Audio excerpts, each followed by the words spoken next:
Hello, Michael. Good afternoon, dear President Waqar Ahmad. How are you?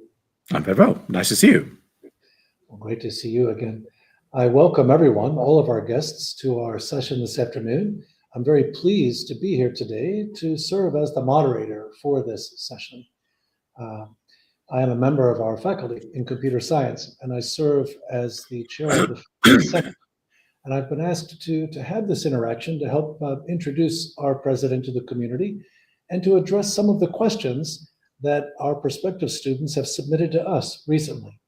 We've tried to compile these questions into a coherent narrative that allows us to tell you a little bit about what we're doing here at the university and some of the plans, the vision, the ambition of our new president. Now, I would like to turn to President Ahmad and ask him first and foremost, he's just completing his first academic year here at NU. It's his first year in Kazakhstan, coming from prior postings in Abu Dhabi and the UK. So, Mr. President, what are your impressions so far? Well, I'm privileged and delighted to be here. It's a fantastic university. I've known about it, but I want to go back in history and make some comments in terms of the context for this university and why it is proper for Kazakhstan and the region to have a university of this caliber. But let me go back to the 9th century. I'm not that old, Michael, so this is history. This is not my personal experience, but 9th century. The great Imam Bukhari, the most important chronicler of prophetic traditions. And if you look at Islamic law, Islamic jurisprudence, for example, it relies on the Quran, but it also relies very heavily on the work of Imam Bukhari, 9th century, born in Bukhara, brought up here, but then traveled the world, talking to people, collecting prophetic traditions, but also the first person, in my knowledge, who perfected what today we would call peer review. Because these traditions weren't simply collected, they were authenticated, and they were authenticated through a process which is akin to peer reviews. You talk to a range of people, you find similarities in the way in which those traditions have come down. You look at chains of command all the way going back to the Prophet. Al-Farabi, everybody knows about Al-Farabi. There's a fantastic university named after him, quite rightly, philosopher, scientist, music theorist, and we're now talking about the 10th century. In the West, known particularly not as a music theorist or as a scientist, but because of his contribution to the development of philosophy. And he influenced a lot of philosophers who became huge names. Maimonides, for example, the Jewish philosopher born and did most of his early work in Cordoba, and then moved to Jerusalem and became a physician to Saladin, and a very able physician as well, not just a philosopher. But in particular, Al-Farabi influenced Ibn Rushd, who in the West became known as Averroes and was generally known as the father of rationalism. And people in the last 20, 30 years have talked about book burning and related it to Islam. And it's interesting that 3 consecutive popes ordered Ibn Rushd's books to be burnt in the streets of Paris because they were inconsistent with the Bible and the Bible's teaching. So huge contribution to the development of rationalism came from here, from this region. Ibn Sina, we're now talking about the 11th century, the father of modern medicine, born in Shymkent, lived and died in Bukhara. His book, the Qanun fi Tib, has given the word canon to the English language, the canon of medicine, and that's how it was translated. And for 300 to 400 years, it was the main textbook for medicine in European schools. So very much the father of what today you would call modern medicine and modern surgery, evidence-based experimentation, the use of experimental model, and so on. And of course, the Silk Road. The people talk about Silk Road as if it was simply a road for trade, and it wasn't. It was much more than that. It was an education road. It was a knowledge road, which took knowledge from one place to another and brought it back again, revised and improved. It was a genetics road of people intermingling, marrying each other, and the contribution that has made. And it was a cultural road. And my kind of last connection with this region is, of course, the Mughals hailed from Farghana. So you're talking about Turkestan, you're talking about Eastern Uzbekistan, Western Kyrgyzstan, and so on. So given this incredible history of contributing to the development of knowledge, not just for this region, but for the world, for the globe, I think it's befitting that Kazakhstan should come up with this idea of having a world-class university in the center of Central Asia. And I have this amazing privilege of being its president, working with, I would say, the most able students that I've certainly worked with, not just here, but also in the UAE and in the UK, some amazing faculty from 60 countries, including a growing number of Kazakh faculty who have competed for these jobs on an equal basis with everybody else. And today we sit on the cusp of just an amazing potential for this university to really be on the world map and make a contribution. Let me just also make a comment about Kazakhstan as a country. Gained its independence in 1991, a young adult as a country, but doesn't behave like one.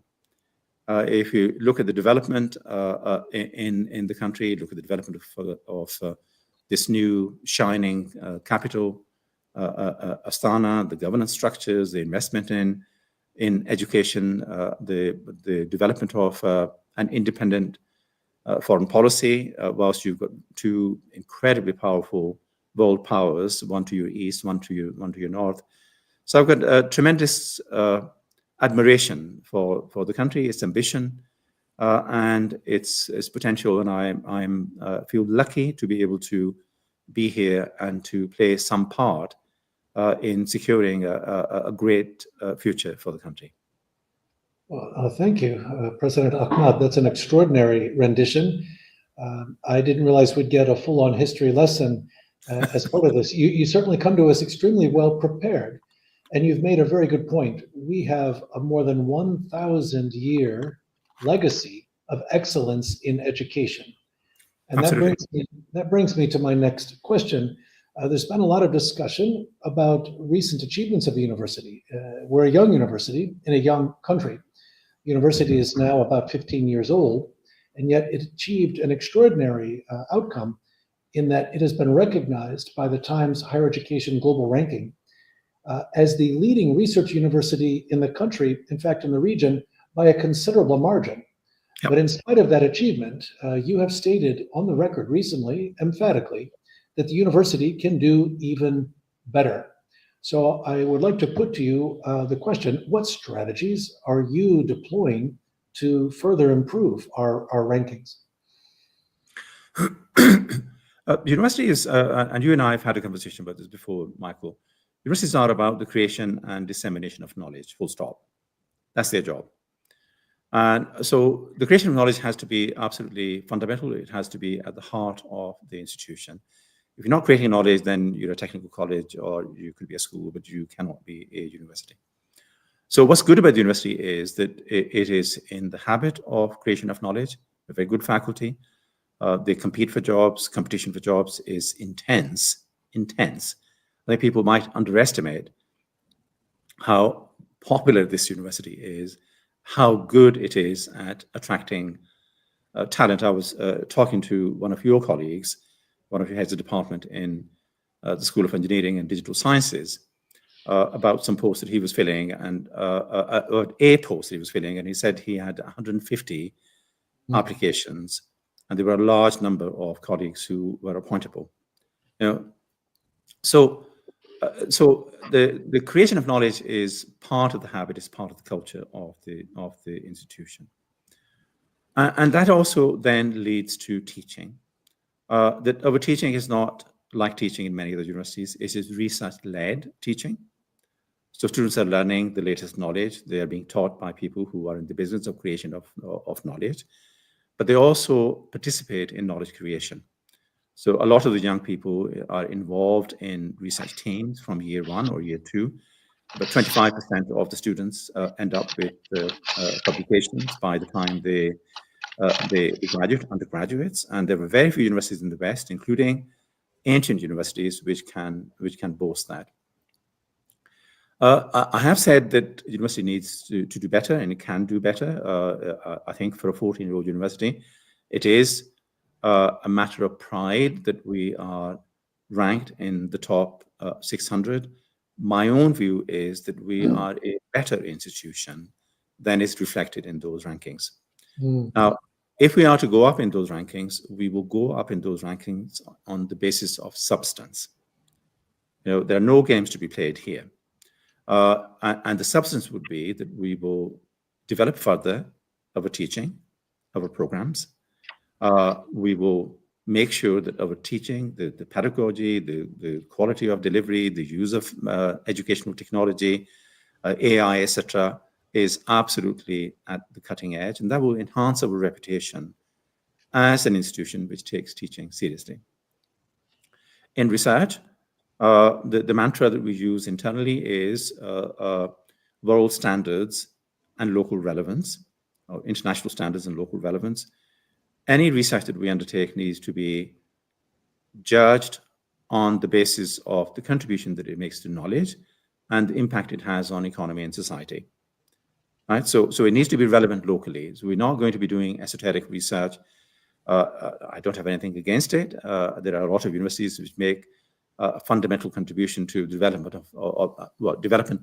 of fundamental knowledge, and we do that to a certain extent. But at the same time, we have to make sure that we focus on those areas which will support the development, not just of Kazakhstan, but also the region. So we focus our work on 5 or 6 key areas, the development of new materials, issues to do with health and well-being and so on. Mining and geoscience is an important area inside the university and in the country and so on. So the focus on 4 or 5 critical areas. And there what we're trying to do is to ensure that there is no unevenness in research. So currently what we have is that there are some areas in which we are as good as any university across the globe. There are other areas in which we need to catch up. So the strategy is to make sure that we are uniformly excellent in those areas of research which matter for the country and for the region. Our programs are cutting edge, that they are benchmarked against the best universities in the world, that they train talented young people capable of taking on leadership of this country and of this region, but also that they would have the flexibility, because if you know and I know, a young person graduating today will probably have an active work life of about 40 to 45 years. During that time, they will change jobs 70 to 20 times. They will change sectors 4 to 5 times. And it is our job to make sure that in addition to giving them knowledge of a particular discipline or 2 or 3 disciplines, we also give them resilience, we give them problem-solving skills, we give them skills so that they are technology savvy. We teach them how to become leaders. We teach them how to work in teams and so on. And if we can do all those things, then the rankings are not something different. Rankings simply follow. So my prediction is that the strategy that we are setting down in the next 4 to 5 years should take us into the top 300 bracket in Times Higher Education. By that time, we'll be a university which is 18, 19-year-old, and that will be something which will make us, our students, our faculty, and the country proud. That's extraordinary when you think about it, that this university would be ranked in the top 300 when you consider all the universities that exist in the world and what a head start they have had. Yep. But I do agree in the conversations that we've had, I think it is an achievable outcome given the resources that we have and the extraordinary students, the quality of the students here.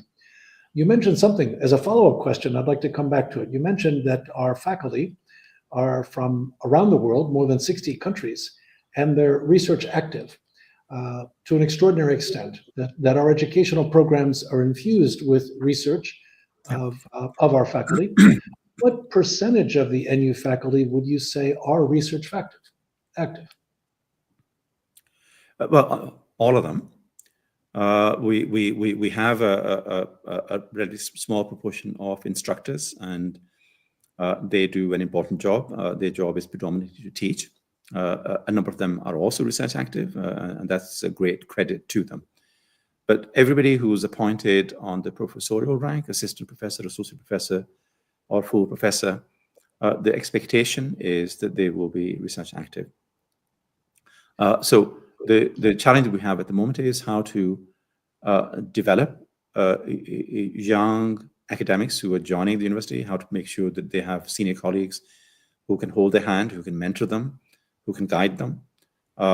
It's about developing and strengthening a culture in which this happens as a routine. So I have a visiting professorship at the LSE, London School of Economics. And I can tell you that if somebody joins there, nobody actually needs to come and tell them that, look, young man or young woman, it's important for you to publish. It's important for you to publish at a certain kind of level. It's part of the culture. And nobody would want a job at LSE unless they wanted to be research active, and they would not be hired.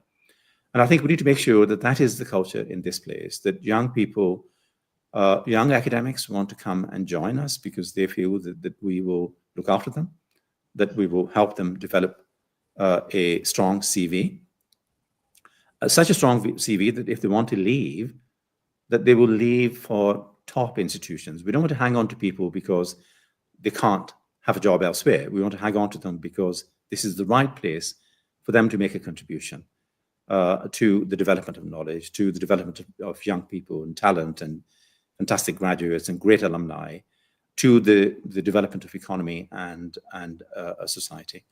We have a job of work to do. We're not where we want to be. In terms of research, for example, there's excellence in pockets. It's not uniformly excellent. So there's a little bit of work to do. But equally, we also have to develop and invest in teaching. So one of the initiatives that you know about is that we recently got into partnership with AdvanceHE, a major institution focusing on faculty development. It hails from the UK, but it has a very strong presence in Australia and in New Zealand. In the UK, it is now taken for granted, both in research-intensive universities and the rest of the sector, that if you want promotion, that you would be expected to be a fellow, senior fellow, or principal fellow of the Higher Education Academy or AdvanceHE. For us, we want to make sure that everybody is research active. We also want to make sure that all faculty take teaching seriously and that they are investing in the development of their teaching credentials as well as excellence in research. Well, it's one of the reasons I mentioned this. I think it's something distinctive about NU that nearly all faculty now are research active, and the ones that have not published recently are in groups in the pipeline, creating Absolutely. the ecosystem and the mentoring relationships that will lead to publications. Yep. And you mentioned earlier that an extraordinary number of our students serve as co-authors in those publications. I think starting in their third and fourth year of the bachelor program, they're working as research assistants and have that opportunity. So that's something quite extraordinary. I mean, if I may just add something to this, that I have not seen this level of involvement by undergraduate students in research at such a high level in any university that I've worked in. I've worked in 2 Russell Group universities in the UK. I've been a visiting professor at University College London and at LSE. This is extraordinary. This is unique. This is very, very special. I think the other thing the point that I want to make in terms of, and great credit to Kazakhstan as a nation, is that we are, whatever we do really well, but we're a predominantly STEM-oriented university. 65–70% of our provision focuses on engineering, physical sciences, computer science, artificial intelligence, medicine, and related areas. But we're also very good when we venture into social sciences and education. So education this year, for a 14-year-old university, our education provision is ranked in the top 200 in Times Out. That's extraordinary. It's remarkable. But the point that I wanted to make was that if you look at engineering or STEM subjects, 50% of our student body in those areas is female. You will not find that in the UK. You will not find that in North America. When I moved to the UAE as the president of Abu Dhabi University, I was immensely proud that about 1/3 of our students in engineering were female. Here is 50%. And that bodes really well for the future of science, the future of engineering, and the future of medicine. Not just for this country, but you know, as a beacon for other nations, the contribution that women are capable of making. And if we are to develop as human societies, then we need to make sure that we need to enable and support women to make that kind of contribution. And Kazakhstan is setting an example. You know, on that point, President Ahmad, I will relate a short story. Several years ago, the Dean of Engineering from Stanford University was invited to our campus by our professional society student group, the ACM Women's Group. Yeah. She came and led a data science workshop for a week for our students. It was a remarkable outcome, but she was incredulous at the sheer number and percentage of women in STEM fields. And she now, when she travels the world, she tells this anecdote of Kazakhstan, We've achieved something that they've been aspiring to do in the West for quite some time, No, absolutely. and have struggled to do so. It's extraordinary. Yeah. Now, we've been talking about the rankings, and I have another question, a follow-up. We have a number of questions from students talking about our relationships with international, in general, international relations with other universities and with industry. And given that these relationships are a part of our overall reputation, they contribute significantly to the rankings, maybe you could speak briefly to the partnerships that we have and what new partnerships are you exploring? Universities are unique. In a lot of industry, the particular entities or industries are very secretive. They try to hold on to special knowledge because it gives them an edge in the market. They compete, they don't collaborate. But universities are different. We collaborate and we compete at the same time sometimes. I mean, recently, University of Cardiff wants to open a campus here in Kazakhstan. There will be a competitor. We hosted them. We spent a whole day with them, talking to them about how to set up shop here, how to negotiate with authorities, etc. So that's it's built into being a university. Collaboration is built into being a university. An awful lot of the research we undertake is collaborative. About, I think, 64% of the publications coming out of this university are in collaboration with colleagues from across the globe: North America, Europe, UK, which is part of Europe, of course, Northern Africa, Asia, increasingly. When the university was set up, it was set up with a number of partnerships, and those partners came from North America, including your old institution, Carnegie Mellon, and I think you came here because of that connection. University of Wisconsin-Madison was a partner. Duke remains a partner, and others. And Colorado State School of Mines, Pittsburgh University was a partner in setting up the medical school in the UK. UCL supported the development of a foundation program.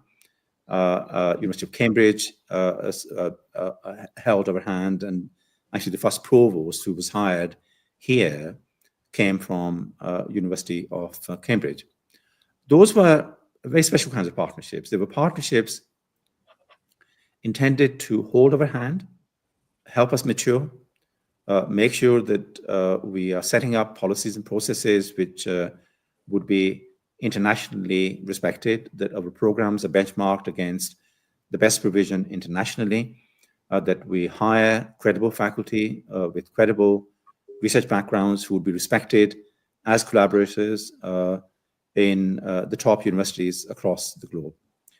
Now that we are 14 years old, a number of those partnerships, quite rightly, have come to an end. But we now have the maturity, we have stature, we have visibility, and we have external respect to enter into different kinds of partnerships.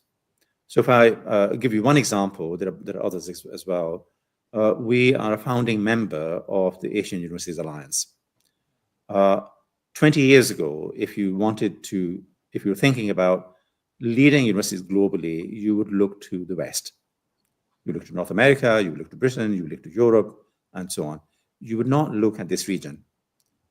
Today, an increasing number of the best universities, the most dynamic universities which are gaining respect and credibility and the volume of research and contribution to development of knowledge are not coming from North America, not coming from Europe. They're not the ancients, with a history of 500 years and huge endowments.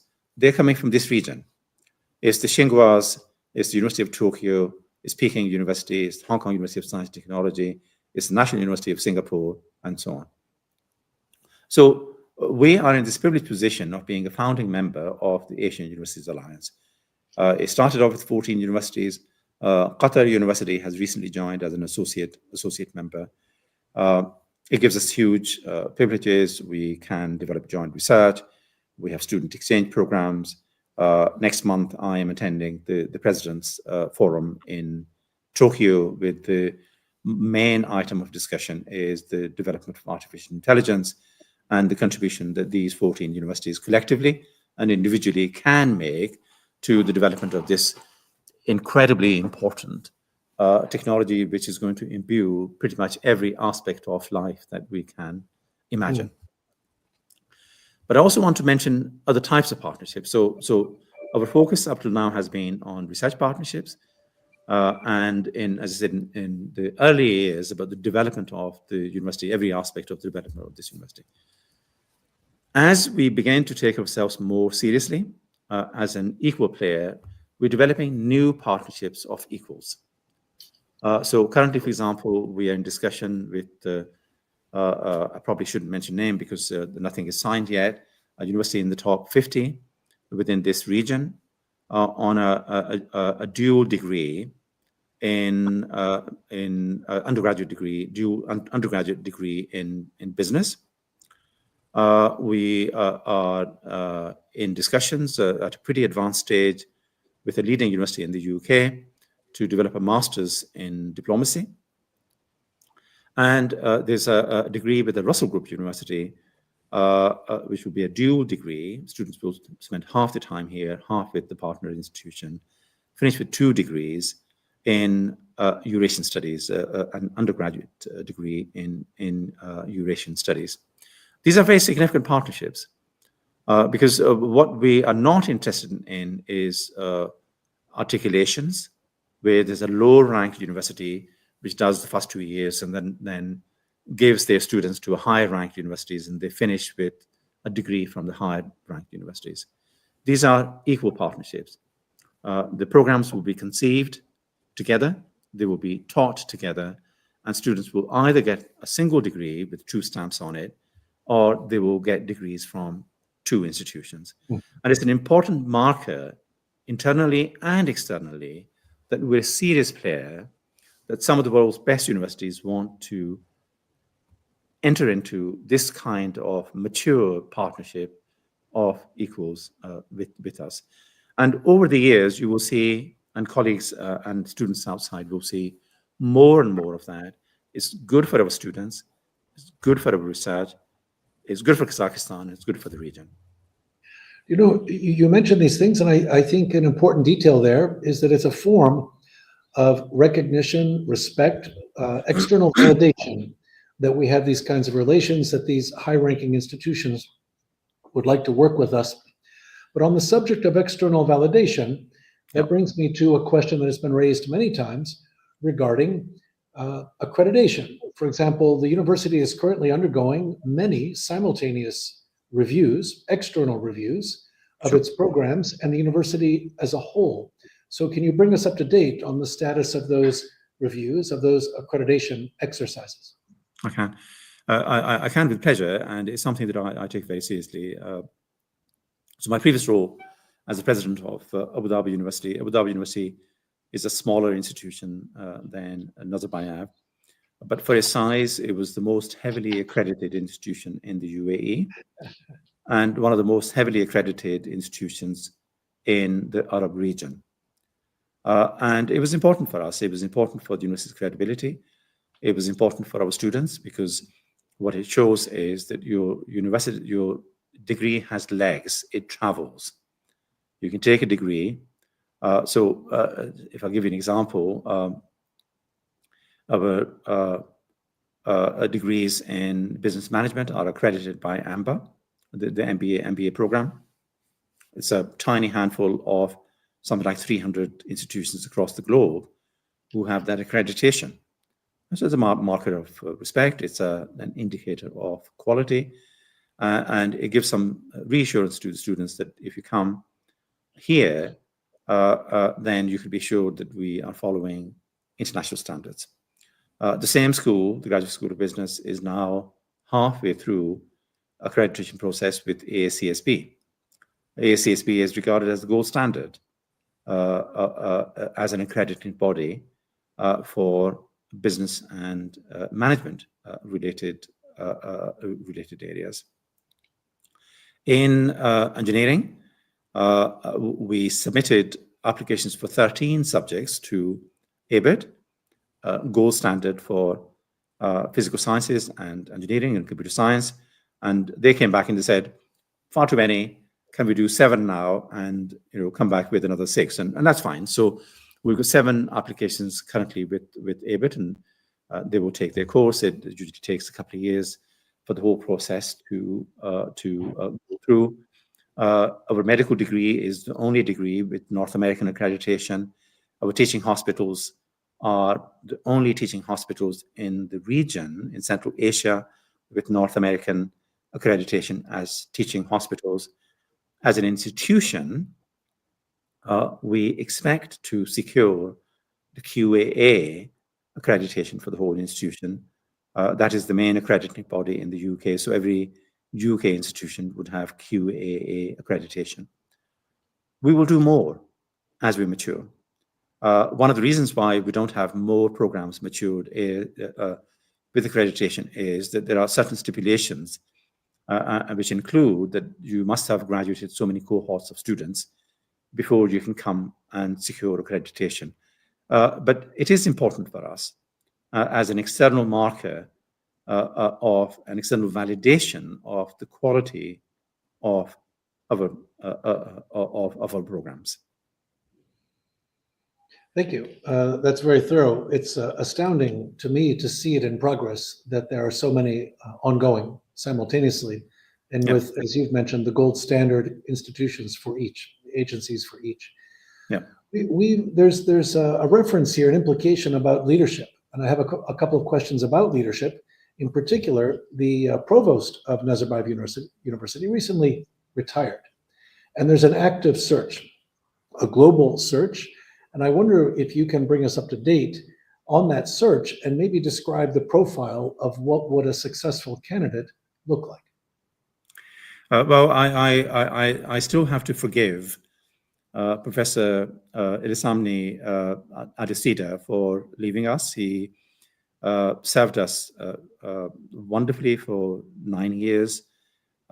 He wanted to try sometime earlier, but very kindly gave us more time than he had originally intended. So we miss him dearly.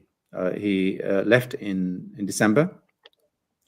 We started the process of hiring a worthy successor who wouldn't simply hold the fort, but who would build on the good work that Ade, as we lovingly call him, has done in his tenure. For us, this is a critically important post. So we wanted to take it seriously, and therefore we hired one of the world's most reputable headhunters for higher education, Odgers Benston. It's a global firm, has offices in North America, in the UK, in Europe, in the Middle East, and so on. And I've worked with them in the past. They helped me when I was in the UAE. They worked with us when I was the Deputy Vice Chancellor at a university in London. So we started a search. The job description is a demanding one. We want somebody who's a world-class researcher, who is a seasoned leader, who comes from a very good stable, preferably STEM background, but not necessarily. If we find a truly world-class leader with a lot of experience of change management, of strategic development, of repositioning institutions, who comes from an area other than STEM, that's fine. We will work with them, and then we will make sure that we put a scaffold around them, that we have a world-class vice provost for research and innovation, equally for industry engagement, and so on. The results of the search are incredibly pleasing, and what they demonstrate to me is that this university has real pulling power. So of course I can't mention names because we're still in the middle of the process, but I can give you some examples. So we have candidates who are doing similar roles in universities which are ranked in the top 50 globally. We have a candidate who has been a senior vice president at 3 leading universities in the UK and in Australia. We have candidates who have been. There's a candidate who until recently was he's just stepped down from being the president of a significant university in the Middle East. We have executive deans of very large faculties of engineering, very large colleges of engineering, with a seat on the university board at very significant institutions. So I've, like you, have spent a lot of time in universities, and I can say to you that the quality of the applications that we have received and the quality of the shortlist that we now have is as good as any that I have seen in Russell Group universities and in universities in the Middle East. And you know, they're not coming because we have shiny buildings. You know, they're not coming because they want to come and work in temperatures of -30. They are enticed because they know that this is a very special place. It's a special place where they can come and build a legacy. And that's what attracted me here. That's what attracted you here, is that we see the potential of this institution and we want to make a contribution, and we want to make sure that Nazarbayev University is truly on the world map for all the right reasons. Well, I agree with you on all these counts. In fact, I wonder how much people truly appreciate how unique the university is. When it was launched, there was no other project of this scope, size, and scale anywhere in the world. Yep. It was really something quite ambitious. We've been talking then about the leadership, and from what you've just said, it seems you have high hopes for a strong candidate to emerge from the search. My understanding is that that search you expect will conclude and the new appointment will begin for the coming academic year. Is that right? That's the expectation, but of course, you know, the important thing for us is to get the right candidate, and a lot of candidates at this level would need to give 4, 5, 6 months worth of notice, and we will honor that. We want to enable them to fulfill their obligations in their current institution. But with a bit of luck, we will have somebody here either at the start of the new academic year or soon afterwards. Great. A question that follows, several people have asked about the current reorganization of the university. Not everyone will know this, but the university is undergoing a consultation regarding a reorganization of some of its structures, mainly to become more efficient, but also to encourage innovation in program development and perhaps to align some of these new programs to offer opportunity to emerge in alignment with national development objectives. So on this, I would ask, what kinds of programs would you encourage or envision would emerge from this reorganization process? I mean, you and I both follow trends. I mean, you know, it's not to say that you always follow trend. I think you should also set trends. And we have an opportunity both to learn from what is happening in the best universities across the globe, but also what the needs of this country and the region are. We need to develop talented young people who are ready to take on leadership roles in the country and in the region. And we also want to, as a university, we are a world citizen as a university. We want to be concerned about the big issues, about the wicked challenges, about the big problems that the world is facing, and that this region is facing, including global warming, including reducing reliance on oil and gas and so on, including being caught as a middle-income country with all the joys and all the problems that brings. If you look at what's happening across the world, what you see is that there's a growing recognition that the problems that the world face are complex, that they're multifactorial, that they're not amenable to being solved by a single discipline. An awful lot of the best research that is currently being produced and being published in the best journals is increasingly multidisciplinary. Times Higher, for example, last year, launched a new ranking in recognition of the importance of interdisciplinary research. And that's going to become increasingly important.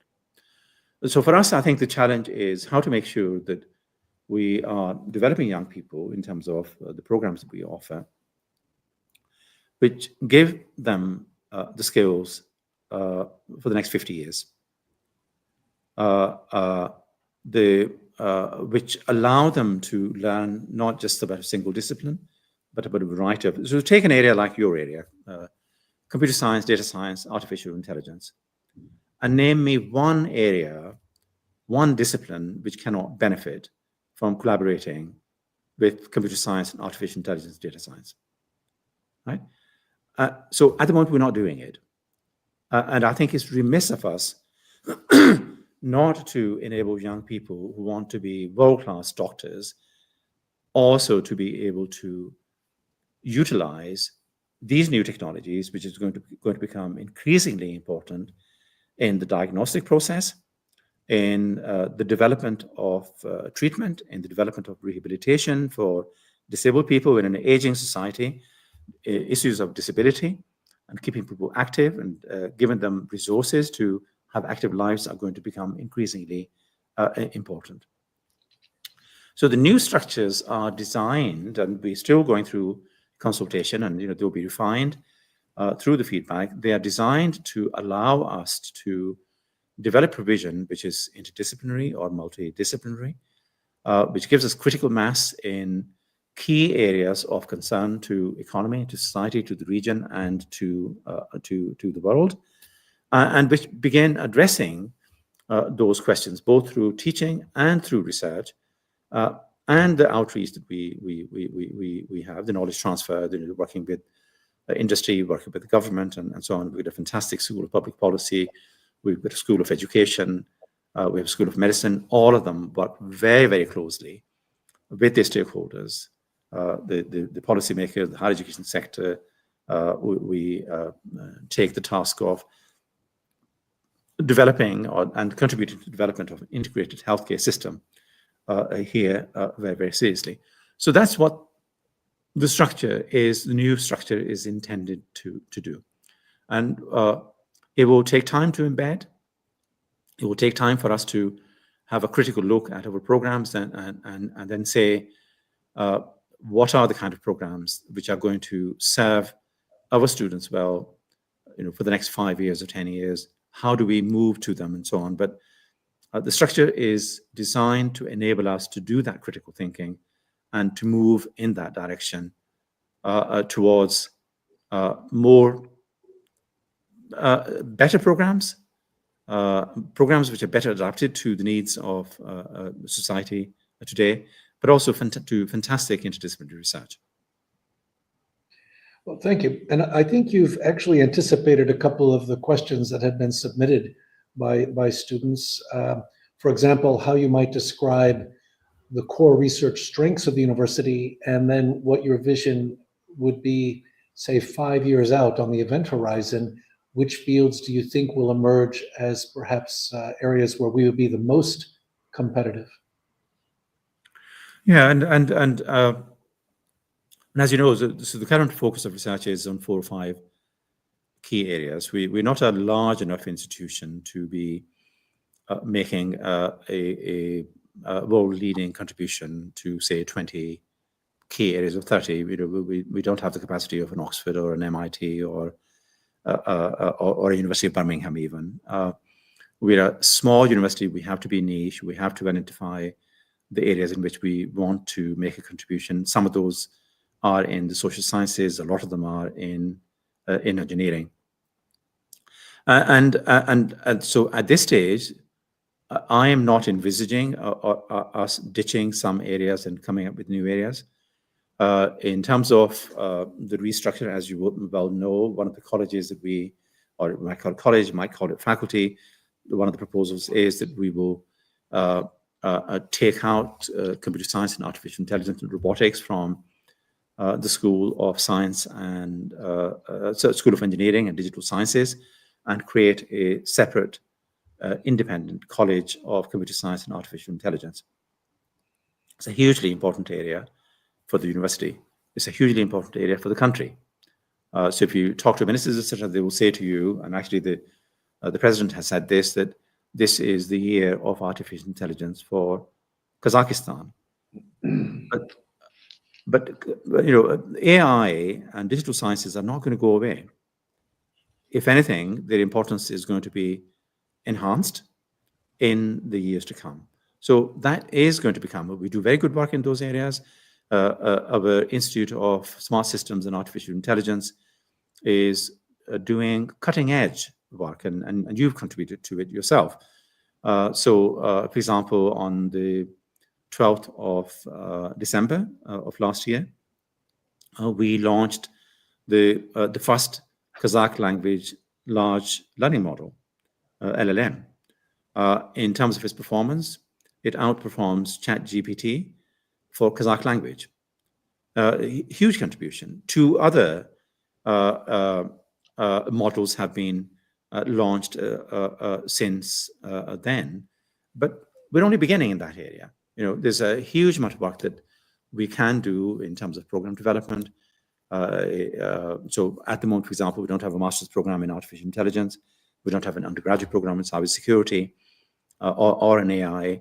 And my expectation would be that you and your colleagues will take this opportunity and really put the university on the map, certainly in the region, but also beyond the region. Our work in, so if I can just mention one or two other things, the medical school, for example, I expect the medical school in the next 3 years to be in the top 200. It is doing phenomenally important research. It gets published in the best journals in the world. Since 2023, they've published about 30 articles which have appeared either in the Lancet group of paper journals or in the Nature group of journals. That doesn't happen accidentally. It happens because you have capacity and you have excellence, and because you have breadth of that excellence within the culture of the institution. So I expect us to be making a very strong contribution in that particular area, not just in teaching, but also in research, and not simply within the single, although medicine is not a single discipline, but I expect a lot of work to be developed jointly with, for example, bioengineering, with robotics, with artificial intelligence. We have a Center for Life Sciences, which works very closely with them, and so on. So in a way, there will be continuity, but also I think there will be an enhancement of some of the areas that we currently are good at, but we can be absolutely world-class in. I think you're right. It's extraordinary. The Department of Computer Science is the largest in the university. It is. And the potential is there to work with almost every other program, because computing in one form or another permeates nearly every discipline that we have.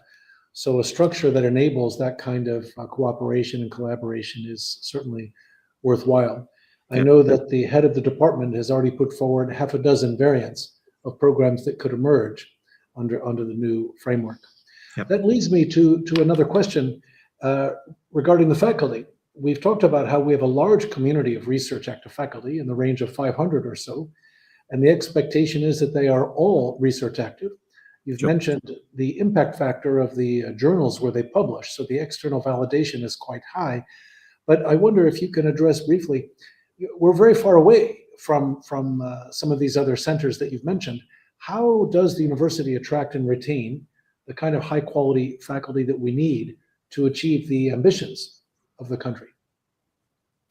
Well, I think the reputation of the institution. You know, I was enticed here because I knew about the university. I knew it's about its reputation, but in particular, I like the vision, and I wanted to come and make a contribution to building on the university's good work and putting it on the world map. And that is exactly what we will do. We are absolutely capable of doing it. We have the resources, we have the people, we have the infrastructure, and we have the partnerships to do that. This is an attractive place. It's a place where young people can come and make a career and make a contribution. They know that they will be looked after. They know that our estates and facilities are good. They know that the science infrastructure actually is comparable to very high-ranked research-intensive universities in North America or in Europe. When we have visitors from Russell Group universities, from top universities in North America, Harvard has visited 3 times here in the last 3 or 4 years. They're immensely impressed by the quality of our students, by the quality of our resources, but by also the standards of the research and the contribution that we are making. So people are attracted to it because because it's a good place and because they know that they can make a contribution.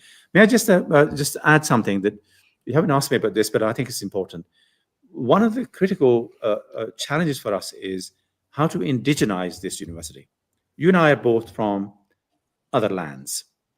We love being here. We want to make. I don't look Kazakh. No, not quite. And my knowledge of Kazakh and Russian is non-existent. But I think part of the challenge we have is how to make sure that we develop local talent, and not on a preferential basis. So if they're going to be hired as faculty, they have to compete with the best from across the globe. And what the university has been doing is something that I'm immensely proud of, that your colleagues under Professor Ade, our previous provost, launched this scheme through which they are attracting some of the best PhD graduates of Kazakh origin, bring them here on postdocs, holding their hand, mentoring them, developing them, and then enabling them to compete for faculty positions. And that is something that we will do even more work in. So my expectation is that when the university was first set up, 10% of the faculty were Kazakh. Today, it's about a third. But my hope is that by 2030, about 40% of the faculty would be Kazakh, and they will be world-class, exactly at the same level as the rest of our faculty. It is interesting to note that when we launched the university, it was roughly 90% international faculty and only 10% Kazakh. Yeah. And gradually it's moved down to 80% international, 20% Kazakh, and then 70. And now, as you say, it's roughly 2/3 international, 1/3 Kazakh. But the challenge for us is if they're strong enough to be on our faculty and they're producing research at that level, then they're strong enough to be hired all over the world. And so we have a slight challenge that often the Kazakhs that we mentor here and train and with whom we collaborate are so attractive that other universities want to poach them. No, of course they do. Of course they do. And I think for any high-performing university, the challenge is how to develop talent and how to retain it. What you don't want to do is to be left with people who don't have an exit. So that spells the death of a university. So what we absolutely want to do is to develop people so that they're capable of moving elsewhere, but at the same time to make the place attractive enough that they would want to stay. But beyond that, of course, you want some movement. You do want some people. It is good for the institution for some people to leave to move on. And that's a source of strength, because what that gives you is it gives you collaborative links with the other top universities they're going to go to. So building a global network, as it were, more organically. You mentioned the quality of the resources earlier when we talked about the faculty. And I suppose it's worth noting that at times people wonder, why was this university project expensive? Well, they had to build the buildings, but in particular, they had to build the laboratories. Yep. And in many cases, we have equipment that simply doesn't exist anywhere else in the region.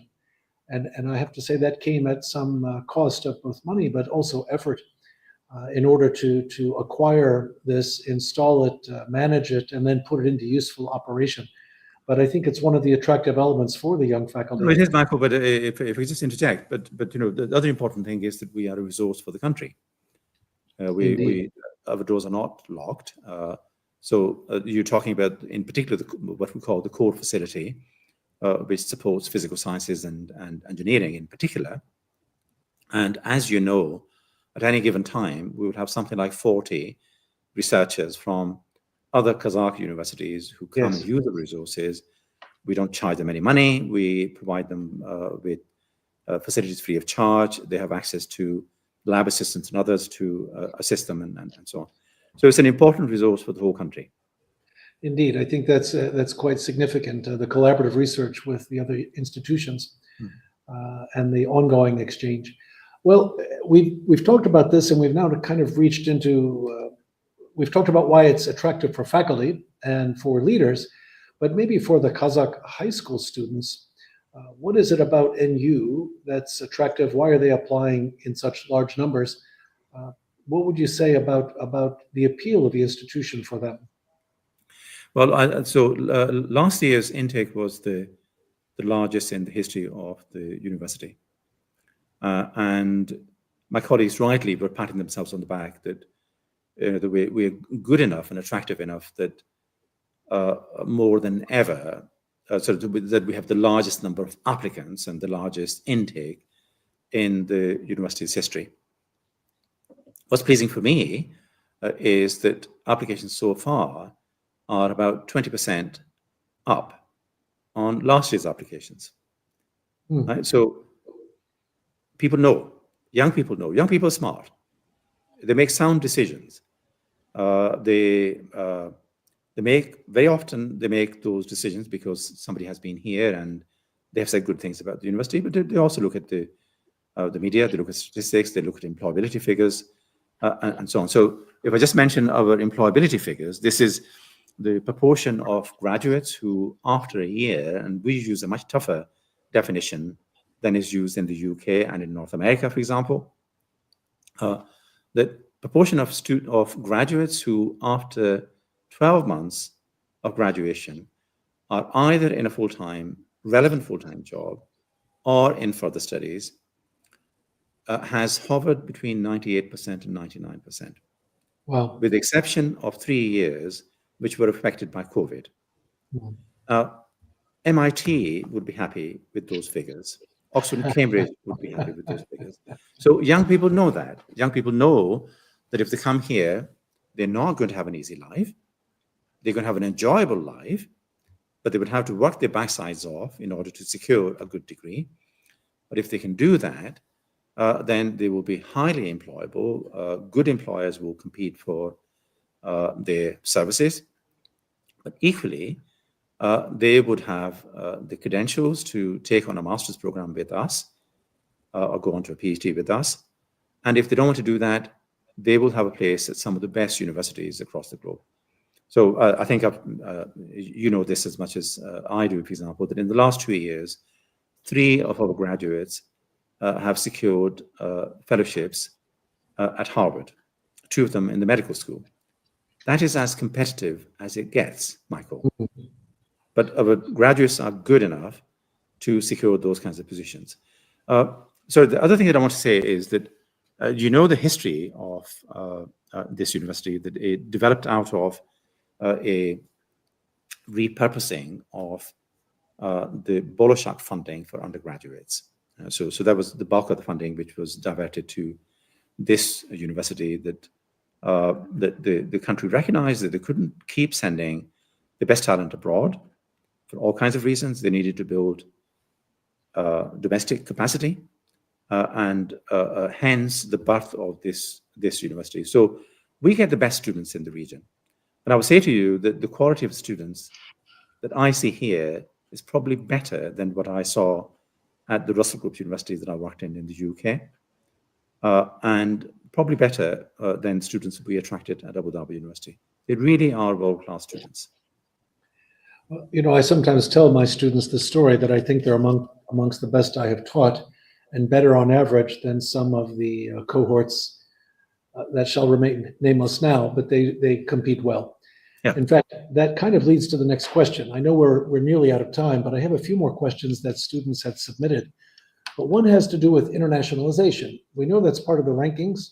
We know it's part of our stature and building that network of relations. But for international students to come here, why would they come here rather than Europe or Asia? Why do you think they want to come to NU now? But I think there's a general trend. I mean, there was a 30, 40 years ago, it was a one-way traffic. Students from the global south moving to the global north, because the idea was that the global north was the font of all knowledge and research and development and everything else. That's changing. People now recognize that some of the best universities across the globe are here in this region, and we are among them. But for us, kind of international isn't just about attracting students here. It's also about making sure that our faculty come from across the globe, that we have international partnerships in teaching, international partnerships in research, and that we both send out exchange students and we attract exchange students here for a semester, for the summer term, or whatever. It's beginning to happen. It's not happening at the pace that I would like. And the reason for that is quite simple, that up till now, we haven't had a strong focus on this. So we have not marketed the university outside of the country. We haven't built our own internal capacity to do it. We haven't identified the key markets. And whilst we have about 300 students from outside the country, they are here accidentally. They're here because they did the homework, not because we worked hard to attract them here. So this year is the first year that we are focusing on attracting international students. The results are promising. It will take a bit of time for us to be known in the key markets that we think we would be attractive in, but we will succeed. We have smart people, we have a good university, we have great programs, and expect us to do well. I think I would agree on all counts, having been here for these last few years. I suppose there was one question left on my list regarding campus life. Students ask about campus life in terms of what they can expect from facilities, sports, extracurriculars, student clubs. Can you say anything about that environment for students? Oh, campus life. I mean, if you wanted to use a car analogy, our campus life is Rolls Royce. Okay, it's no ordinary campus life. The facilities we have are extraordinary. The active social life here, the clubs and societies, would be the envy of a university which is 150 years old, not 15 years old. There are more than 120 clubs and societies. Every one of them is active. They have pulling power. They organize events. They participate in the governance of the university. Earlier on, we were talking about hiring of a new provost.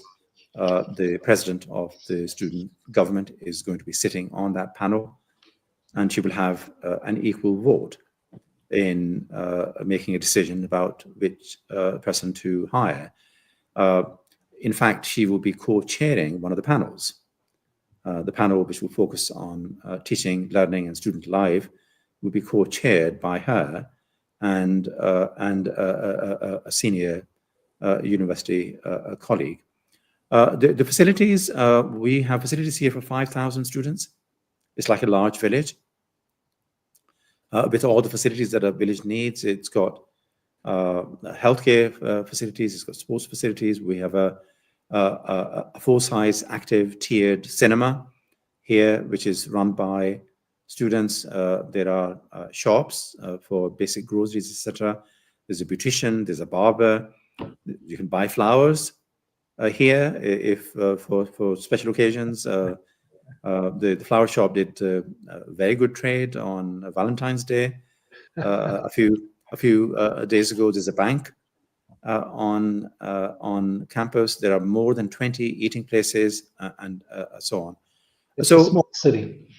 It's a small city, and it's fantastic. And I live on campus here, and I had the option of living outside, but I love it. I think my favorite clubs, you mentioned there are over 120, incredibly active. Every single day you see these activities on campus. But I think my favorites are the NU Orchestra and the NU Choir. They are amazing. Yeah, and then they're of course, amazing. personal. Go ahead. And what's remarkable is it seems that every second person is a performer of some kind. Yes, So indeed. in my office, my colleague Igo is a pianist. My colleague Zainab, who runs my office, is a dancer. The head of student government is a pianist. We have some amazing singers here. It's just so talented, our students. Indeed, it is remarkable, the emphasis on culture. I think we have a very rich culture there. I think my personal favorite is the Association for Computing Machinery, because the ACM students are quite active. And I wonder why. yeah, we see them on a regular basis. Right. President Ahmad, we've used actually the majority of our time.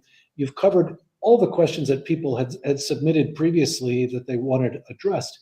But I want to give you an opportunity for maybe closing remarks in these last couple of minutes. Do you have anything you'd like to say to prospective students? Well, this university has a lot to be proud of. This country has a lot to be proud of. I think it was a stroke of wisdom on part of the leadership of this country that they thought of developing local capacity, a world-class university here, which meets the needs of the country, which is relevant, but which is part of the global community of the best universities in terms of the development of young people, the development of knowledge, and the contribution that the university would make to the development of society and economy and innovation. For me, our biggest asset is the hugely talented students. That's not to say that that we don't have amazing staff and world-class faculty, but students in particular make this university unique. When people talk to me about this university, I say to them, I'm immensely proud to be here, immensely proud to be the president. But I also say that the best is still to come. We have a very firm foundation, but the world is still to see the best of this university. And I say to colleagues, watch us what we do, watch what our graduates do, see what our faculty do. In 4 or 5 years' time, we will be truly on the world map for absolutely the right reasons, for the quality of our graduates and the contribution that they are making through jobs, through further studies, and so on. The contribution to knowledge that we are absolutely committed to, but also the development of this fine country.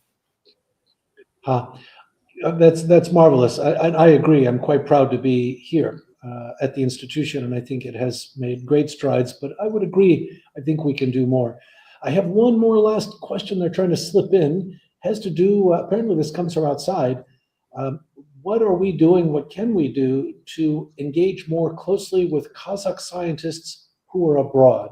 Are we trying to build a research network to facilitate their return engagement, if you will, with the country? And answer is we can do more. We've been very successful. Some of the very senior professors that we have are of Kazakh origin, and they were identified and they were courted and they were enticed back into the country. So Professor Dos Sabosov, for example, a hugely influential figure in the clinical sciences, in life sciences, a phenomenally important researcher globally, not just here. A huge number of citations, is consistently in the Stanford University's list of top 2% scientists, is the vice president of the National Academy, and so on. But I think what we need to do is to use him and use other networks to identify other fantastic researchers outside the country and bring them back. What we're doing much better is identifying young talent and bringing them back. But there is more that we can do. So it's a very good question, and I'm grateful. And we will see how we can focus on it. I'm actually hoping it was a Kazakh scientist abroad asking that question, hoping to open the door. And if you are, please get in touch. We would love to talk to you. Well, on that note, I'm getting the sign from our people that we have exhausted our interval. I'm very grateful that you've taken the time today to do this. I understand you came directly from an interview with one of the candidates for the provost. So it's a big commitment, but thank you. Thank you for No, joining. it's a pleasure. Michael, thank you. Thank you for this opportunity. And prospective students will have other questions, but if they do, then our website is there. If they want to visit us, then we do open our doors to visiting students from time to time, and those dates are advertised widely. Open houses, guest Open houses. lectures, this kind of thing Exactly. is easily arranged if they just Indeed. contact that department. Admissions, enrollment management, etc. Thank you once again, and thank everyone for joining. Good night. Thank you. Bye-bye.